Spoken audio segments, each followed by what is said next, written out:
السلام علیکم ورحمۃ اللہ وبرکاتہ۔ عزیز طلبہ، امید ہے اللہ تعالیٰ کے فضل و کرم سے آپ سب ٹھیک ٹھاک ہوں گے۔ جی، حدیث کا سلسلہ ہم شروع کرنے لگے ہیں۔ کلاس 10th میں حدیث نمبر 11 سے 20 تک آپ کے سلیبس میں ہے۔ تو آج ہم 11ویں حدیث جو ہے نماز کی اہمیت کے بارے میں اس کا مطالعہ فرمائیں گے۔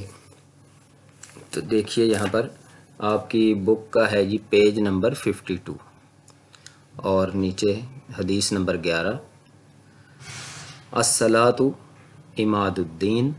الصلاۃ نماز، عماد ستون ہے، دین دین کا، ومن اور جو یا جس نے، اقامہ اس کو قائم کیا، فقط پس تحقیق بلا شبہ، اقام الدین اس نے قائم کیا دین کو، ومن اور جو کوئی یا جس نے بھی، ہدمہ اس کو ڈھایا یا گرایا۔ اردو میں بھی ہم لفظ بولتے ہیں نا، یہ عمارت جو تھی یہ منہدم ہو گئی، یعنی کسی چیز کو گرانا یا جس کو ڈیمولش کرنا کہتے ہیں، اس کو کہتے ہیں ہدمہ۔ فقط تو بلا شبہ، ہدم الدین اس نے ڈھا دیا دین کو۔ جی نیچے باب محاورہ ترجمہ لکھا ہوا ہے، نماز دین کا ستون ہے، جس نے اسے قائم کیا اس نے گویا دین کو قائم کیا، اور جس نے اسے ڈھا دیا اس نے گویا دین کو ڈھا دیا۔ یہاں ڈھا دیا سے مراد یہ ہے کہ نماز کو چھوڑ دیا، اس کو ترک کر دیا۔ اچھا جی، حدیث شریف جو ہے یہ آپ کے پیپر میں دو طرح سے آتی ہے۔ شارٹ کویسچن میں اکثر آ جاتی ہے کہ اس کا ترجمہ لکھیں، شارٹ کویسچن میں اتنا ہی آتا ہے۔ اگر کوئی یہ بھی لکھ دے کہ ترجمہ اور تشریح بھی لکھیں تو وہاں پر آپ نے، کیونکہ 2 نمبر کا اس کا آنسر ہوگا تو زیادہ لینتھ ہی نہیں جانا، آپ نے جو بک کے اندر تشریح لکھی ہوئی ہے صرف وہی لکھنی ہے۔ جب آپ کو یہ آئے نا 3 نمبر کے لیے تو وہاں پر پھر آپ نے اپنا پورا زور لگانا ہے، لیکن اس میں بھی سب سے پہلے آپ نے جو بک میں تشریح دی ہوئی ہے وہ لکھنی ہے اپنی طرف سے۔ تو نماز کی اہمیت کے بارے میں 1000 باتیں بھی بندہ لکھ سکتا ہے، مختلف احادیث ہیں، قرآن پاک کی آیات ہیں اور اقوال ہیں لوگوں کے، تو آپ لکھ سکتے ہیں۔ لیکن سب سے پہلے، کیونکہ جو آپ کے پیپر مارکنگ کرنے والے لوگ ہیں ان کو یہ بورڈ کی طرف سے ہدایات ہوتی ہیں کہ اکارڈنگ ٹو بک آپ نے پیپر چیک کرنا ہے، تو اس لیے بالکل ریلیونٹ باتیں اور جو بک والی باتیں ہیں وہ سب سے اوپر لکھیں گے۔ جی تشریح میں پڑھتا ہوں اس کی جو بک میں لکھی ہوئی ہے۔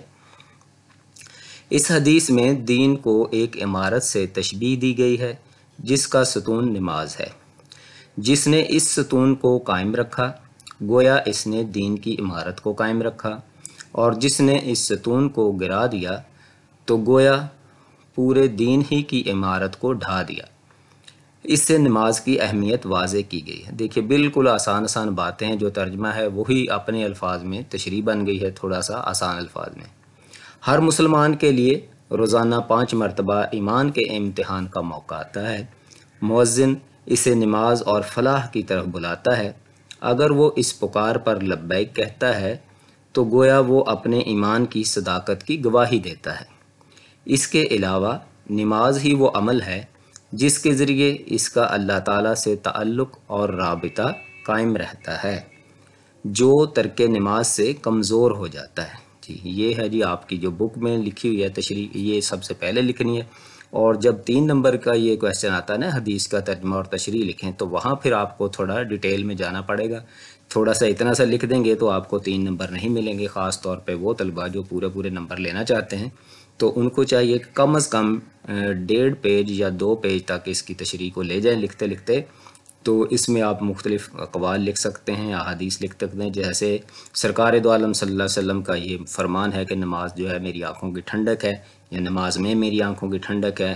اور قرآن پاک میں جگہ جگہ جو ارشاد فرمایا اقیموا الصلاۃ وآتوا الزکوٰۃ، کہ نماز قائم کرو، زکوٰۃ ادا کرو، 700 سے زیادہ مرتبہ جو ہے قرآن پاک میں اس کا ذکر ہے، یہ بات آپ لکھ سکتے ہیں وہاں پر۔ اور پھر کوئی صحابہ کے واقعات میں سے بھی تھوڑا بہت لکھ سکتے ہیں کہ مولا علی رضی اللہ تعالیٰ عنہ علیہ السلام کو جب تیر لگا تھا تو وہ تکلیف ہوتی تھی تو نکل نہیں رہا تھا، تو آپ نے فرمایا کہ میں نماز پڑھتا ہوں تو نماز کی حالت میں وہ نکال لینا۔ تو جب حضرت علی رضی اللہ تعالیٰ عنہ نماز میں مشغول ہو گئے اس طرح سے اللہ رب العزت کی بارگاہ میں، تو لوگوں نے وہ تیر نکالا تو آپ کو معلوم بھی نہ ہو سکا۔ تو اسی طرح ہم لکھ سکتے ہیں کہ نماز میں خشوع اور خضوع یعنی بالکل کنسنٹریشن کے ساتھ نماز کو ادا کرنا چاہیے۔ اس انداز سے سرکار دو عالم صلی اللہ علیہ وسلم کے فرمان کا مفہوم ہے کہ اس طرح سے نماز ادا کرنی چاہیے، گویا کہ آپ اللہ کو دیکھ رہے ہیں، اور اگر یہ احساس آپ میں نہیں بیدار ہوتا تو کم از کم یہ بات تو پھر ہے ہی نا کہ اللہ تو آپ کو دیکھ ہی رہا ہے۔ تو اس انداز سے اپنی نماز جو ہے اچھے طریقے سے پیار اور محبت والے انداز میں اللہ کے دربار میں کھڑے ہو کر عاجزی انکساری کے ساتھ جو ہے ادا کرنی چاہیے۔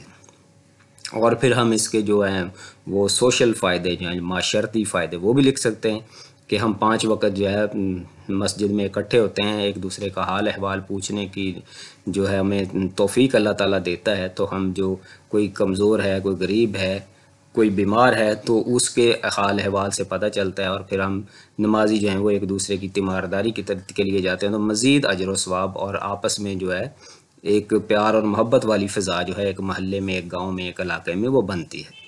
تو اسی طرح پھر جب جمعہ کا اجتماع جو ہوتا ہے اس سے بھی بڑا ہوتا ہے، تو اس میں اور زیادہ مسلمان جو ہیں وہ اکٹھے ہوتے ہیں، اور مسلمانوں کی یونٹی اور قوت کا ایک اظہار بھی اس میں ہوتا ہے۔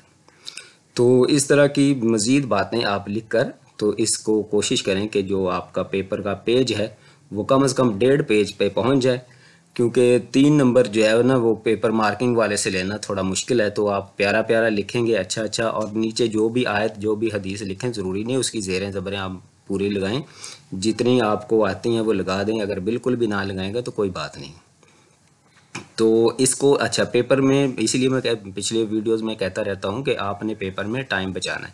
تو ٹائم کس کے لیے بچانا ہے؟ ایک تو اس حدیث کے لیے، جب ہم نے 3 نمبر والی لکھنی ہے تو یہاں آپ نے پورا زور لگانا ہے، اور پھر اس کے بعد جو لانگ کویسچن آنا تھا نا موضوعاتی مطالعے میں، اس پہ بھی آپ نے پورا زور لگانا ہے، اس کو بھی تھوڑا لینتھی کرنے کی کوشش کرنی ہے۔